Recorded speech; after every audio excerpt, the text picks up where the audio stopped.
ایک تابعی بزرگ ہیں حضرت ابو ادریس خولانی رضی اللہ تعالیٰ، وہ کہتے ہیں میں دمشق کی جامع مسجد میں داخل ہوا تو میں نے دیکھا کہ ایک نوجوان بالکل کالی داڑھی لیکن بڑے خوبصورت چمکتے ہوئے دانت ان کے، لوگ ارد گرد کافی سارے بیٹھے تھے، مختلف مسائل پہ بات کر رہے تھے۔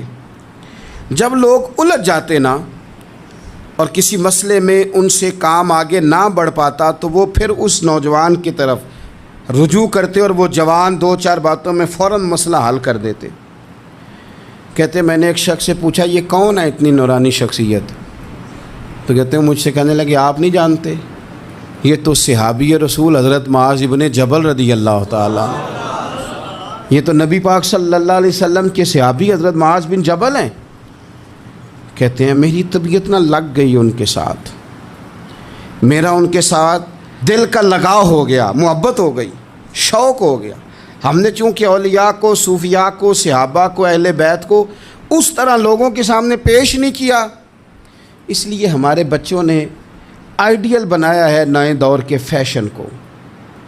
ہماری آنے والی قوم کسی امیر ترین شخص کو آئیڈیل بناتی ہے، پھر وہ سارے غلط ملت رستے اختیار کر کے وہاں تک جانا چاہتی ہے، وہاں جو آدمی کھڑا ہے وہ کسی بھی صورت میں اپنے آپ کو فیمس کر کے دنیا کے سامنے لانا چاہتی ہے، چاہے انہیں کسی طرح کا بھی کوئی روپ دھارنا پڑے۔ یاد رکھ لیں اور سمجھ لیں اس بات کو، اگر ہم ان لوگوں کی سیرت کو، سوانے کو اپنے گھروں تک لے آئیں تو آپ یقین کریں کہ ہماری نسل کے بچنے کا بہت بڑا یہ ذریعہ بن جائے۔ اب جوان ہے یہ بھی لیکن امت کے مسائل حل کر رہے ہیں۔ حضرت ابو ادریس خولانی کہتے ہیں مجھے ان کی یہ طبیعت دیکھی تو پیار ہو گیا ان سے۔ اس دن تو رش بڑا تھا، میں نے سوچا کہ کل جلدی آؤں گا اور ان سے ملاقات کروں گا۔ کہتے ہیں میں اپنی طرف سے سب سے پہلے مسجد میں پہنچا لیکن حضرت معاذ ابن جبل تو مجھ سے پہلے مسجد میں موجود تھے۔